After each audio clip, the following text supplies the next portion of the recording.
चौथरा पुणे नाका तरुण मंडळाचे कार्यकर्ते सतीश शिंदे हे पुणे नाका येथील दगडी पुलावरून रिक्षासह वाहून गेल्याप्रकरणी शिवसेनेचे पुरुषोत्तम बर्डे मंगळवारी प्रचंड आक्रमक झाले। पुणे नाका परिसरातील सुमारे 300 नागरिकांना घेऊन पुरुषोत्तम बर्डे यांनी फौजदार चावडी पोलीस स्टेशन गाठले। या प्रकरणी महापालिकेचे अधिकारी आणि राष्ट्रीय महामार्ग प्राधिकरणाच्या अधिकाऱ्यांवर तसेच पूल तोडणाऱ्या कंत्राटदारावर मनुष्यवधाचा गुन्हा दाखल करण्याची मागणी केली।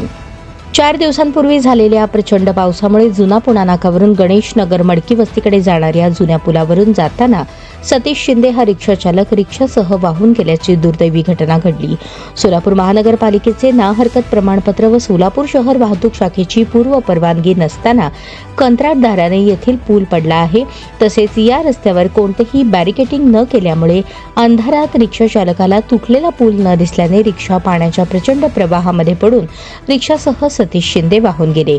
या संपूर्ण घटनेला सोलापूर महानगरपालिकेचे अधिकारी, राष्ट्रीय महामार्ग प्राधिकरणाचे अधिकारी आणि संबंधित कंत्राटदार जबाबदार आहेत। त्यामुळे त्यांच्यावर कलम 302 प्रमाणे मनुष्यवधाचा गुन्हा दाखल करावा अशी मागणी पुरुषोत्तम बर्डे यांनी फौजदार चावडी पोलीस ठाण्याचे वरिष्ठ पोलीस निरीक्षक महादेव राऊत यांच्याकडे लेखी निवेदनाद्वारे केली। यावेळी सोलापूर महानगरपालिकेच्या नगर अभियंता सारिका अकुलवार या देखील फौजदार चावडी पोलीस ठाण्यात दाखल झाल्या। त्या येताच पुरुषोत्तम बर्डे यांनी मनपा अधिकाऱ्यांवर प्रश्नांची सरबत्ती करत अधिकाऱ्यांना धारेवर धरले। यावेळी बर्डे म्हणाले, या पुलावरून दररोज हजारो नागरिक आणि शाळकरी मुले सोलापूर शहरात येतात। हा पूल कंत्राटदारांनी महानगरपालिकेचे ना हरकत प्रमाणपत्र न घेता तोडल्यामुळे सतीश शिंदे वाहून गेले। या परिसरातील सुमारे 1000 शाळकरी मुलांचा रहदारीचा रस्ता बंद झाला आहे। ही मुले मुख्य महामार्गावरून उलट्या दिशेने सोलापुरात आली तर येथे मोठ्या प्रमाणावर अपघात होऊन लहान मुलांचा जीव जाण्याची शक्यता आहे। सतीश शिंदे वाहून गेल्यामुळे सोलापूर महानगरपालिकेचा गलथान कारभार उघड झाला। त्यामुळे सोलापूर महानगरपालिकेने शिंदे कुटुंबियांना आर्थिक मदत करावी तसेच त्यांच्या कुटुंबातील एका व्यक्तीला महापालिकेच्या सेवेत घ्यावे। त्याचबरोबर सोलापूर महानगरपालिकेचे अधिकारी, कंत्राटदार आणि राष्ट्रीय महामार्ग प्राधिकरणाच्या अधिकाऱ्यांवर मनुष्यवधाचा गुन्हा दाखल करावा अशी मागणी पुरुषोत्तम बर्डे यांनी केली। यावेळी पुरुषोत्तम बर्डे, सुरेश जगताप, अमर चौगुले, आशुतोष बर्डे, राजू अलुरे, विनय ढेपे, गायत्री शिंदे, भारती शिंदे, सलीमा सय्यद, वंदना माने, सुनीता माने, दैवशीला मोरे, सलीमा सय्यद, सुनील शिंदे, योगेश क्षीरसागर, विष्णू जवंजाळ, सलीम शेख, रोहित सुरवसे, अमर पाटील, अंबादास तलवार, राजू पांढरे, गणेश निराळे, संतोष पवार, सतीश पवार, शिवा पवार, कुंदन पवार, विजय शिंदे, गणेश खानापुरे, गणेश नागडे, ओंकार सुतार आदींसह चौथरा पुणा नाका तरुण मंडळाचे पदाधिकारी, जुना पुणा नाका, वारद फार्म, गणेश नगर, हांडे प्लॉट, माशाळ वस्ती परिसरातील असंख्य महिलांसह नागरिक उपस्थित होते। सगळ्यात महत्त्वाचं म्हणजे ना, ते सर्व्हिस रोड आहे गणेश नगर मडके वस्तीवरची जी लोक येतात, हे पूल तिथल्या कॉन्ट्रॅक्टदाराने न सांगता पाडलाय। NOC घेतली नाही महापालिकेची, कुणाची NOC घेतली आहे। या सगळ्यात महत्त्वाचं महापालिकेचे आयुक्त साहेब आणि नगर अभियंता यांचा मोठा हात आहे। आता गणेश नगर मडके वस्तीतल्या लोकांनी यायचं कसं सोलापुरात?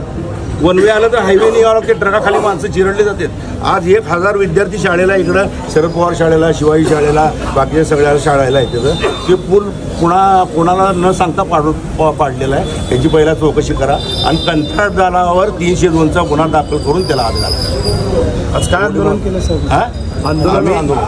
आमचं आंदोलन आम्हाला पोलीस खात्याने न्याय द्यावा। यात महापालिकेचे अधिकारी, मोठमोठे लोकप्रतिनिधी येतात। 4 दिवस झालं ही सगळी मंडळी त्या पुलाच्या, त्या वड्याच्या किनारी दिवस रात्र पाठीपासून उपाशी तपाशी बसले, अजून बॉडी सापडली नाही। तुम्हाला सांगायला NDFची काय ती बोट आली ना, त्या बोटीला पेट्रोल नव्हतं साहेब, आम्ही बॉडी केव्हा सापडायची सांगायची। आणि यांना महानगरपालिकेने या कुटुंबाला, शिंदे कुटुंबाला यांना आर्थिक मदत करावी। तर महानगरपालिकेमध्ये त्यांच्या घरच्यांना कोणाला तर घेणं आणि महापालिकेने आर्थिक मदत करणं आणि जो खालचा रस्ता कॉन्ट्रॅक्टदारांनी न सांगता तोडला आहे, की महापालिकेचे अधिकारी आणि त्या कॉन्ट्रॅक्टरवर गुन्हा दाखल करा। जर त्यांचा गुन्हा दाखल झाला नाही, पुढची भूमिका काय? आम्ही हायवे बंद करणार। मडके वस्ती, वारद वस्तीचा पूर्ण आम्हाला जोपर्यंत न्याय मिळत नाही, आमची बॉडी जोपर्यंत संपत नाही आणि शिंदे कुटुंबाला जोपर्यंत आर्थिक मदत म्हणा किंवा न्याय महापालिका देत नाही, आम्ही पूर्ण हायवे बंद करणार। भले आमच्यावर किती गुन्हे दाखल झाले हरकत नाही। आम्ही पक्ष बघितला नाही, सगळ्या पक्षातील लोक आहेत, कुठल्या पक्षाचा मोर्चा नाही। ही चौथरा पुणे नाक्यावरून आलेली सगळी लोक आहेत आणि आमचे हाल, आमच्यापेक्षा गणेश नगरवाल्याचे, मडके वस्तीवाल्याचे हाल सध्या प्रचंड प्रमाणात तिथे आहे। आणि काय ओळखत नाहीत, बॉडी ओळखत नाहीत, कोण येत नाहीत, फक्त लोकप्रतिनिधी आले, आमदार आले, खासदार आले, तेवढे अधिकारी येतात, बाकी नंतर हे बी अधिकारी तिकडे फिरकला नाही। माणसाच्या जीवाची पर्वा महापालिकेला नाही आणि मेल्यानंतर त्याच्या मृत्यूदेहाची सुद्धा पर्वा महापालिकेला नाही, हे दुर्दैवाने मला वाटतं. आणि आम्हाला जर न्याय मिळाला नाही तर आम्ही पुन्हा हैदराबाद हायवे पूर्ण बंद करू. भले आम्हाला लाठीमार होऊ दे, गोळीबार होऊ दे, आम्हाला न्याय मिळाल्याशिवाय आम्ही गवटणार.